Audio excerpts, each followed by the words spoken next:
Olá, minha irmã, seja bem-vindo ao semeador.net, ao programa O Evangelho em Nós. Bem, nesta semana estaremos dando continuidade ao capítulo 16 do livro O Evangelho segundo o Espiritismo, no capítulo Não se pode servir a Deus e a Mamon, tá? Vamos hoje falar dos itens que vai do 11 ao 13, o tema emprego da riqueza. Então, meus irmãos, vamos aos nossos estudos da semana? Emprego da riqueza. Não podeis servir a Deus e a Mamon. Guardai bem isso, vós que sois dominados pelo amor ao ouro, vós que venderias a alma para possuir tesouros, porque eles poderiam vos elevar acima dos outros homens e vos dar os prazeres das paixões. Não, não podeis servir a Deus e a Mamon. Se sentes, portanto, vossa alma dominada pelas cobiças da carne, tratai de vos libertar dessa dependência que vos domina, porque Deus, justo e severo, vos dirá: que fizeste dos bens que te confiei, mordomo infiel? Essa poderosa fonte de boas obras, tu a empregastes apenas para a tua satisfação pessoal. Qual é, então, a melhor utilização que se pode dar à fortuna? Procurai a solução desse problema nestas palavras: amai-vos uns aos outros. Nelas está o segredo do bom emprego da riqueza.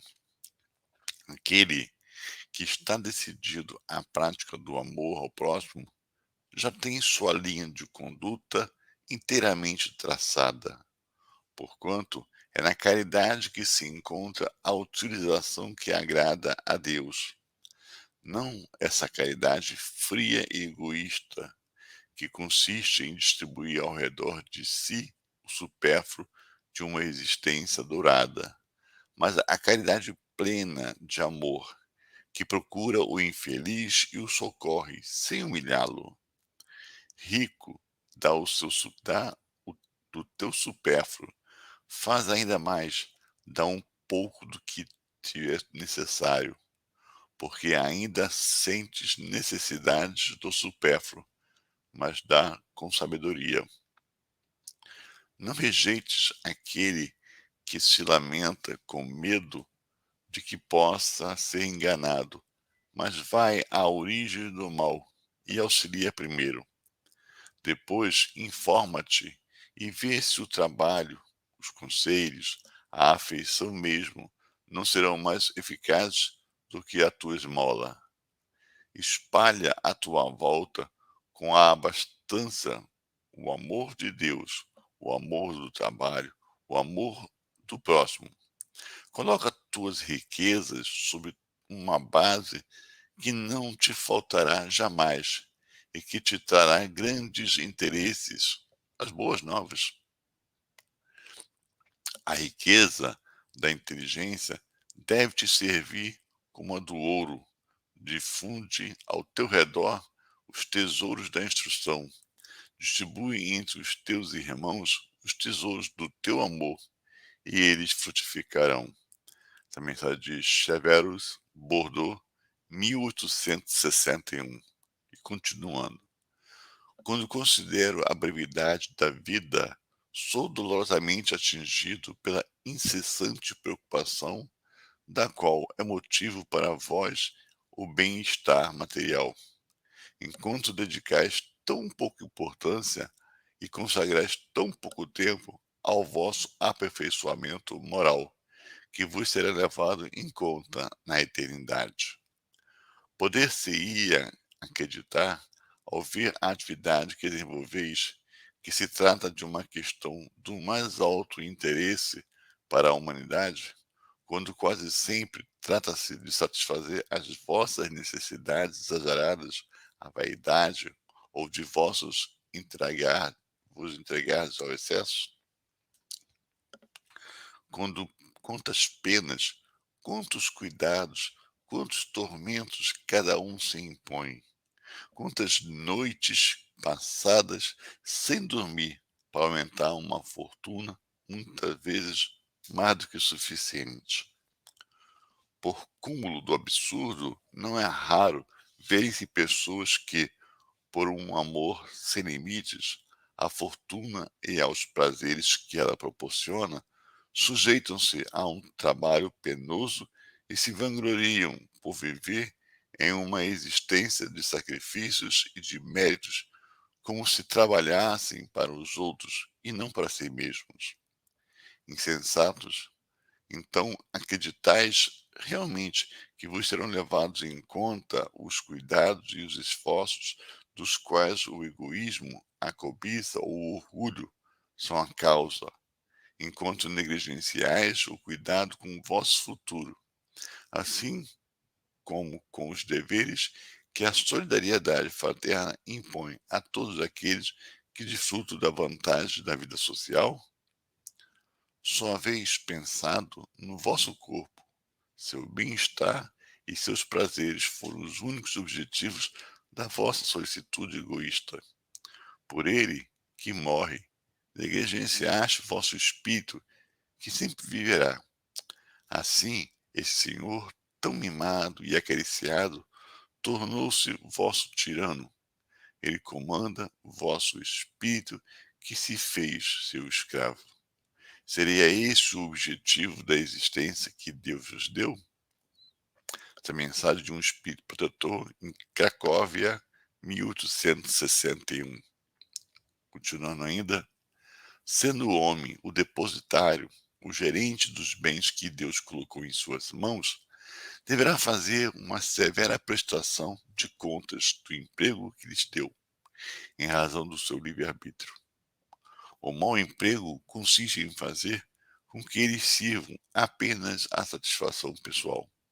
Ao contrário, o emprego é bom todas as vezes que dele resulta um bem qualquer para os outros. O mérito é proporcional ao sacrifício que para isso se impõe. A beneficência nada mais é que um modo de se empregar a riqueza.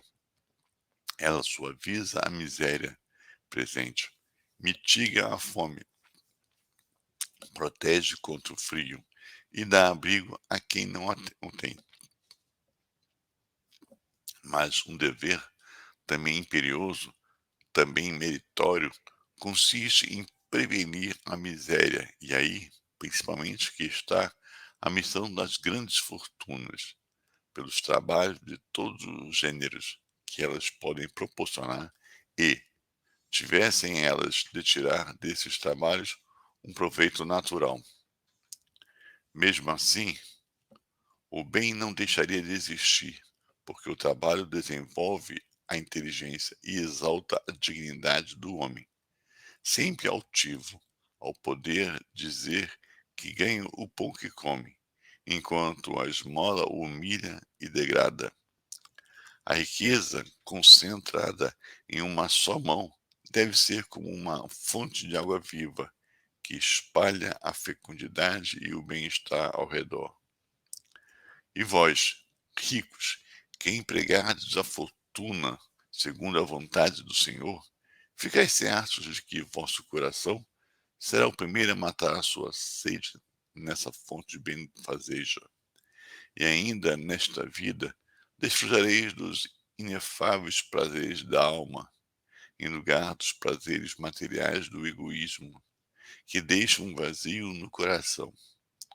Vosso nome será bendito na terra, e quando a deixardes, o soberano Senhor vos dirá as palavras da parábola dos talentos. Ó bom e fiel servidor, participa da alegria do teu Senhor. Essa parábola, nessa parábola, o servidor que escondeu na terra o dinheiro que lhe foi confiado não é em mãos dos avarentos, mas nas mãos dos quais a fortuna é improdutiva. Se, entretanto, Jesus fala principalmente das esmolas, é que naquele tempo e no país em que ele vivia, não se conhecia os trabalhos que as artes e a indústria criaram posteriormente, e nos quais a fortuna pode ser empregada de forma útil para o bem geral. A todos aqueles que podem dar pouco ou muito, então direi: dai esmola quando for necessário, porém, tanto quanto possível, transformai-a em salário, a fim de que aquele que a receba não se envergonhe dela. A mensagem de Fénelon Alger, 1860. Bem, meus irmãos, vocês estão observando que nós já estamos há algumas semanas falando da riqueza, né? Do sentido da riqueza, do objetivo, qual é o propósito. E hoje não está sendo diferente, nós estamos falando do emprego da riqueza. Qual o emprego, qual o uso que nós damos. Mais uma vez eu venho aqui lembrar a vocês, a todos nós, né, que eu me incluo também, porque nós aqui não estamos livres, né, desses equívocos. Nós estamos aqui por um breve momento, meus irmãos. A nossa vida não é essa. Essa estada aqui é breve, como o próprio texto nos lembra. A nossa vida é espiritual. Estamos aqui para trabalhar, para nos depurarmos, para conquistarmos os nossos valores morais, intelectuais. E nós muitas das vezes, meus irmãos, esquecemos disso. Vivemos aqui como se apenas essa vida existisse, fosse única. Então, temos que nos apressar para sermos os mais felizes possíveis enquanto aqui estamos. E entendemos como sendo felizes, né, valores baseados no egoísmo, no orgulho, na vaidade. E aqui estamos há meses, há mais de um ano, estudando o Evangelho e vemos que esses valores não nos trazem felicidade. Esses valores não são os valores pregados por Jesus quando aqui esteve junto conosco, exemplificando a lei de amor, a lei do Pai. Entendemos que o que temos que fazer é sermos caridosos, porque, como diz o Evangelho, fora da caridade não há salvação. Então, se nós somos agraciados por Deus pela fortuna, temos que entender que não é um presente, não é um favor que Ele nos deu. É uma oportunidade de trabalhar em nós alguns conceitos, alguns valores que todos nós necessitamos. O uso da riqueza, o emprego dessa riqueza, não é para satisfazer a minha vontade, a nossa vontade, a vontade, né, e os caprichos também dos nossos familiares, daqueles que são próximos ao nosso coração. Não é para isso. O grande objetivo da riqueza é trazer conforto, atender às dificuldades sociais dos nossos irmãos que nesta encarnação não vieram para a prova da riqueza, vieram para a prova, né, da pobreza. Então, temos que entender que o nosso ato, né, de fazer essa caridade com o dinheiro que nos foi confiado, como coloca a parábola dos talentos, né, tem que nela estar o sentido do amor, do servir. Não foi isso que Jesus fez o tempo todo que aqui esteve? Amar e servir. Porque se assim não for, será uma esmola. Será de repente a gente está subjugando, humilhando o outro que está numa situação social desfavorável à nossa nesta encarnação. Então, temos que ter responsabilidade com este dinheiro, com esta fortuna que nos foi confiada a Deus, porque Ele espera, né, que nós retornemos o juro desse investimento que Ele fez para conosco. Lembro certa vez, já que não vou falar o nome da pessoa porque não convém, né? Não era nem espírita, acredito eu, mas era um grande empresário aqui no Brasil e numa certa entrevista no canal de TV, ele passou bem claro para mim e para todos que estavam ouvindo, creio, né, que a importância dele, porque ele tinha na época, digo tinha na época porque já desencarnou, a grande responsabilidade, porque com uma grande empresa, milhares de empregados, e que atrás de cada empregado existia uma família, então a responsabilidade dele pela manutenção daquela empresa, pelo sucesso, pelo progresso daquela empresa. E aí ele tinha que ser inteligente, ser perspicaz, né, para que a empresa continuasse a existir, porque ele ali não enxergava só o lucro, financeiro que a empresa dava a si, aos seus acionistas. Não, não é só isso. Ele enxergava que atrás ele tinha o compromisso com aquelas pessoas que ali estavam trabalhando para ele em troca de um salário e que ao voltar para casa proporcionava meios de conforto, de progresso, de avanço para tantos outros seus familiares. Então, esse é o sentido que nós temos que entender. Esse é o sentido que nós temos que dar para a fortuna que recebemos, né? De servir, de fazer frutificar, de fazer frutificar. O Evangelho nos traz um exemplo também de uma senhora da sociedade rica, né?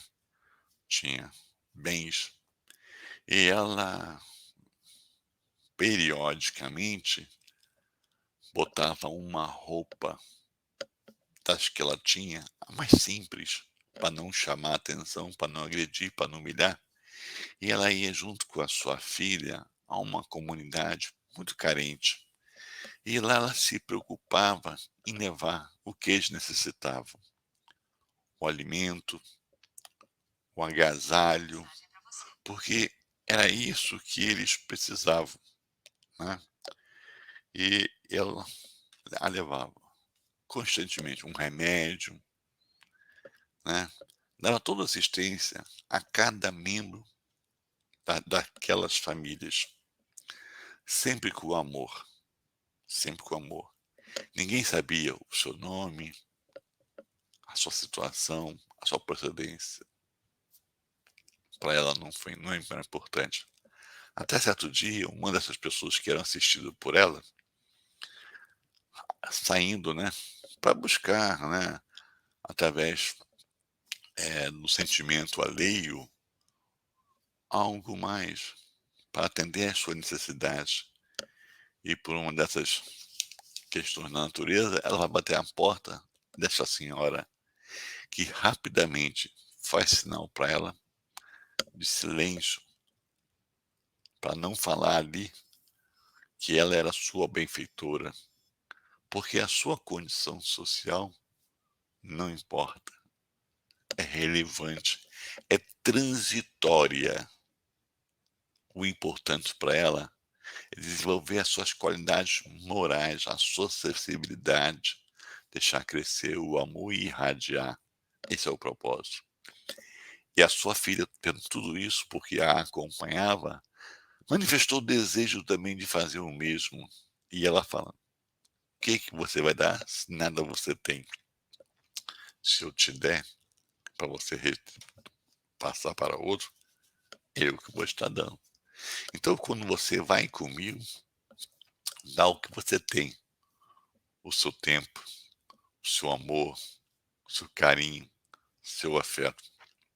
Então, a questão que aqui está se falando é de sempre pensar no outro, servir, amar. Se eu tenho dinheiro, se eu tenho condições, retribuir com o meu supérfluo que seja, né, aquele que está numa situação desfavorável. Mas sempre fazendo isso, meus irmãos, com muito amor, com muito amor, para não para ao invés de ajudar, eu não agredir, eu não humilhar, eu não subjugar, ao invés de incentivar as pessoas a acreditar em si, acreditar ao Pai, eu não colocá-las numa situação humilhante, uma situação, né, de infinita, fraqueza, impotência. Então, meus irmãos, a gente vê que a questão da riqueza, longe de ser aquilo que a gente pensa, do nosso conforto, da satisfação pessoal nossa e dos nossos familiares. A riqueza é uma grande ferramenta, é uma grande responsabilidade que Deus confiou a nós, porque sabe que nós temos condições de fazer o que Ele espera, proporcionar conforto ao outro, aliviar as dores, o progresso da sociedade, a educação, a saúde. É isso que Ele espera. Não vamos jamais decepcionar o nosso Pai. Por isso estamos aqui, estudando as suas leis, entendendo o seu amor para todos nós. Meus irmãos, muita paz a todos, uma boa semana, que possamos mais uma vez aqui estarmos reunidos neste canal de amor, de fraternidade, com todos vocês. De novo, o eterno convite, chame os seus familiares, chame os seus amigos, fale desse momento aqui, da importância dessas reflexões para que nós possamos avaliar e nos transformarmos no homem de bem que Jesus tanto deseja para nós. Fique com Deus e uma boa semana para cada um.